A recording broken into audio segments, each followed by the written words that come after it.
Assalamualaikum warahmatullahi wabarakatuh. Hai guys, kenalin aku Antin Sriprihatin dari jurusan Kimia Fakultas Matematika dan Ilmu Pengetahuan Alam Universitas Lampung. Jadi di video kali ini aku bakal jelasin salah satu penelitian tentang positif dan negatif preoxysolactone A sepasang enantiomer non-sesquiterpenoidal dengan trisiklo 4,4,0,0 dekana kerangka karbon dari jamur endofit Preusia isomera. Jadi senyawa preoxysolactone A ini atau kita sebut sebagai senyawa satu, baik yang positif maupun yang negatif, nah itu diperoleh dari jamur, namanya adalah Preusia isomera. Jamur ini diperoleh dari tumbuhan bernama panak senoto ginseng. Sepasang enantiomer non-sesquiterpenoid positif dan negatif preoxysolactone A atau kita sebut sebagai senyawa satu yang sebelumnya belum pernah ditemukan itu diisolasi dari Preusia isomera. Strukturnya ditentukan dengan metode spektroskopi dan komputasi serta kristalografi sinar X. Senyawa positif 1 dan negatif 1 adalah dua senyawa langka enantiomer sesquiterpenoidal yang terjadi secara alami. Sebuah jalur biosintetik yang masuk akal untuk mengisolasi senyawa 1 juga diusulkan. Selain itu, senyawa positif dan negatif 1 menunjukkan aktivitas antibakteri yang luar biasa terhadap Micrococcus luteus dengan nilai MIC 10,2 mikrometer.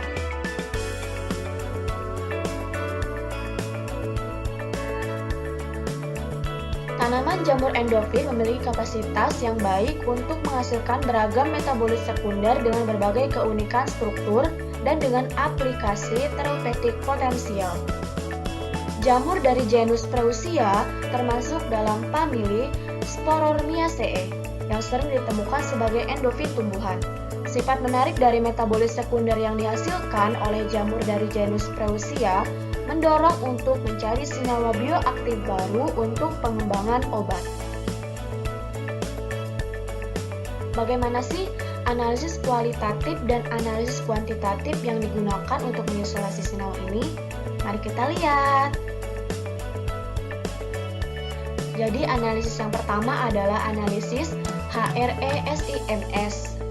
Jadi senyawa positif dan negatif preoxysolactone A itu diperoleh sebagai kristal tak berwarna dengan rumus molekul C15H14O7. Sebagaimana terbukti dari spektrumnya positif dengan M/Z 329,0630 yang mempunyai 9 derajat ketidakjenuhan. Analisis yang kedua yaitu analisis menggunakan spektroskopi inframerah. Spektrum IR menunjukkan serapan khas yang menunjukkan adanya hidroksi pada bilangan gelombang 3289 cm-1, gamma lakton pada 1795 cm-1, karbonil terkonjugasi pada 1640 cm-1 dan olefin pada 1581 cm-1.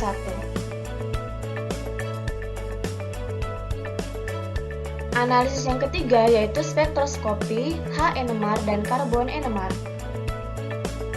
Nah, berikut adalah data-data yang diperoleh dari spektroskopi HNMR dan CNMR.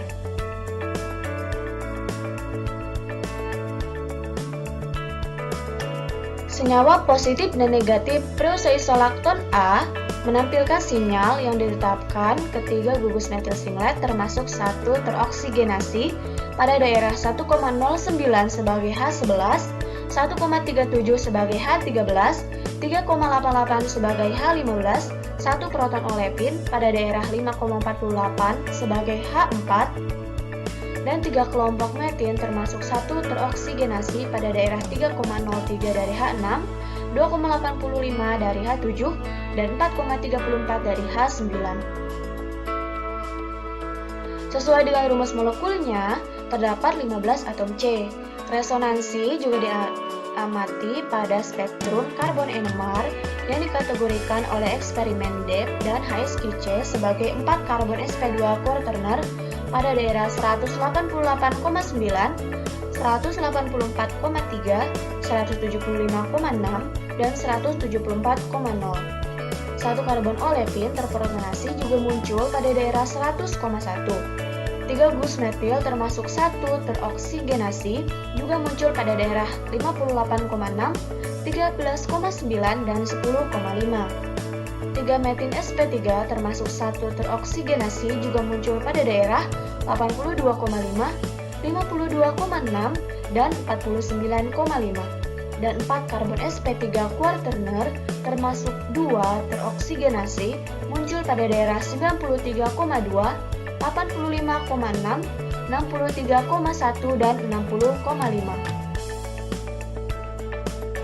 Fungsionalitas tak jenuh di atas menyumbang 4 karbon dari 9 indeks hidrogen defisiensi, menggambarkan bahwa senyawa 1 memiliki cincin pentasiklik, yaitu kita namakan sebagai cincin A sampai E.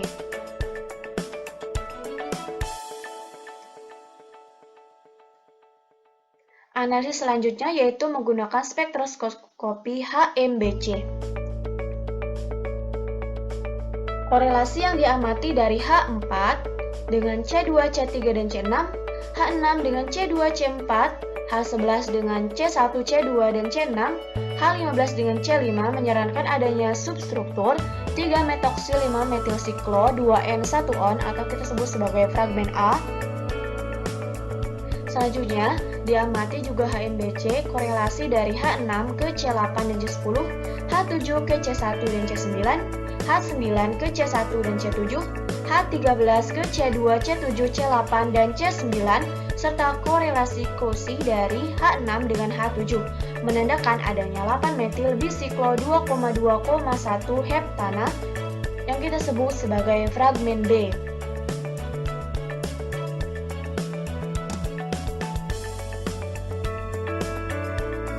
Memadukan pola dari fragmen A dan B ditentukan melalui C1 dan C6 sampai membentuk keranjang karbon trisiklo 4,4,0,0 dekana sebagai bukti dari korelasi HMBC H7 dengan C1 dan C5. Terdapat sisa 2 karbonil ester pada daerah 174,0 dari C12 dan 175,6 dari C14 ditentukan untuk dipasangkan pada C7 dan C10, masing-masing seperti yang didukung oleh korelasi HMBC dari H6 dengan C14 dan H9 dengan C12. Korelasi HMBC H9 dengan C14 memungkinkan untuk membentuk lakton beranggotakan 5 cincin, atau kita sebut sebagai cincin E. Analisis korelasi HMBC tidak cukup untuk menentukan sisa lakton beranggota 5 sebagai cincin D, karena dengan kurangnya atom hidrogen di C2 mempertimbangkan pergeseran kimia C2 serta faktor tegangan cincin. Akhirnya terbentuklah lakton beranggotakan 5 yang tersisa, yang kita sebut sebagai cincin D, dengan hubungan C2 dan C12 melalui atom oksigen. Analisis selanjutnya yaitu menggunakan spektroskopi Noisy dan kristalografi sinar X. Pada spektrum Noisy, korelasi NOE yang diamati dengan H7 dan H9 menunjukkan bahwa H7, H9, dan H13 harus dalam orientasi yang sama, sedangkan H6 dan H11 harus berlawanan, sebagaimana dibuktikan dari korelasi bahwa H6 dengan H11 karena adanya 4 karbon quaterner yang berdekatan dalam satu konfigurasi relatif C1, C2, C8, dan C10 tidak dapat ditentukan secara langsung.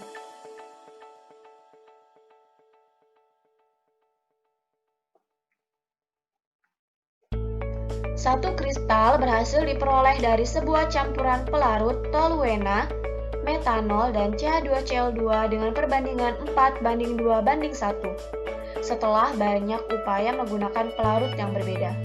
Sinar X kristal tunggal analisis kristalografi dengan memperkuat struktur yang diusulkan di atas dan konfigurasi relatif senyawa 1 telah ditentukan, yaitu 1R, 2R, 6R, 7R, 8S, 9R, dan 10S.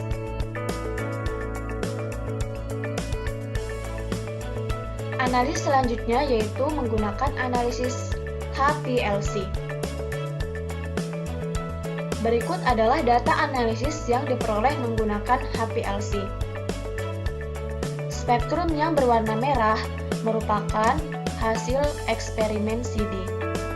Sedangkan spektrum yang berwarna biru merupakan hasil perhitungan dari senyawa positif 1, dan spektrum yang berwarna hijau merupakan hasil perhitungan dari senyawa positif negatif 1.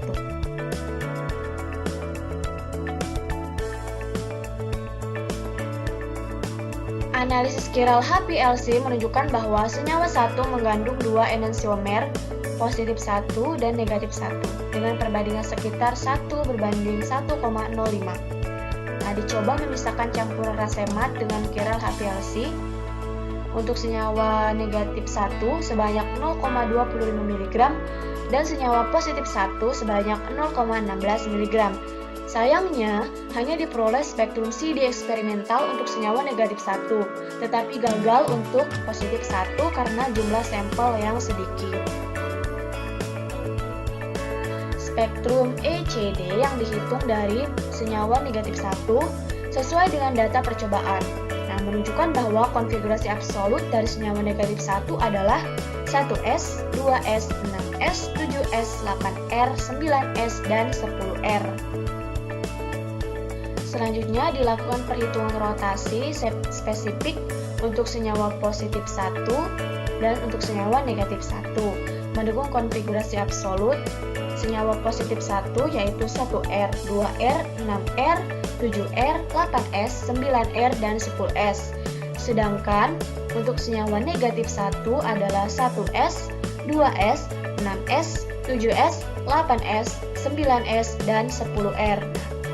Akhirnya, senyawa positif 1 dan senyawa negatif 1 dikarakterisasi dan diberi nama sebagai positif preusoisolakton A dan negatif preusoisolakton B. Berikut adalah usulan jalur biosintetik senyawa 1. Senyawa 1 diperoleh dari farnesyl pirofosfat atau kita sebut sebagai FPP. Kemudian senyawa FPP mengalami siklisasi untuk membentuk senyawa transisi I1 dan mengalami penataan ulang untuk membentuk senyawa I2. Senyawa I2 akan mengalami siklisasi dan juga penataan ulang untuk membentuk senyawa I3. Senyawa I3 akan bermigrasi untuk membentuk zat antara senyawa I4.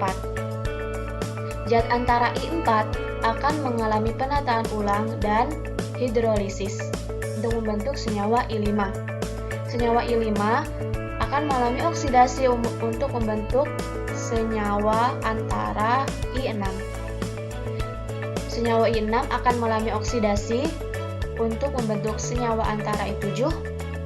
Zat antara I7 akan mengalami reaksi aldol dan juga dehidrasi untuk membentuk senyawa I21. Senyawa I21 akan mengalami oksidasi dengan mekanisme lebih lanjut sehingga terbentuklah senyawa I22. Senyawa 2I2 akan mengalami esterifikasi untuk membentuk senyawa 2I3 dan senyawa 2I3 akan mengalami oksidasi untuk membentuk senyawa 2I4. Senyawa 2I4 akan mengalami reaksi dekarboksilasi untuk membentuk senyawa 2I5. Senyawa 2I5 akan bermigrasi dan juga mengalami oksidasi dengan berbagai mekanisme reaksi untuk membentuk senyawa 2I6. Senyawa 2I6 akan mengalami metilasi untuk membentuk senyawa I.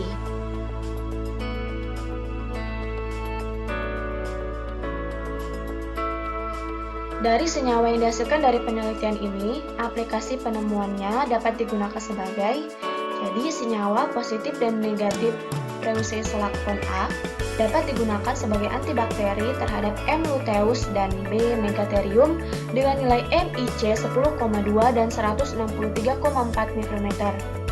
Selanjutnya, senyawa positif dan negatif preusoisolakton A juga menunjukkan aktivitas anti jamur sedang terhadap A. alternata dengan nilai MIC sebesar 163,4 mikrometer. Sekian video penjelasan penelitian dari aku. Jadi semoga materinya bermanfaat dan mohon maaf apabila ada kesalahan. Wassalamualaikum warahmatullahi wabarakatuh.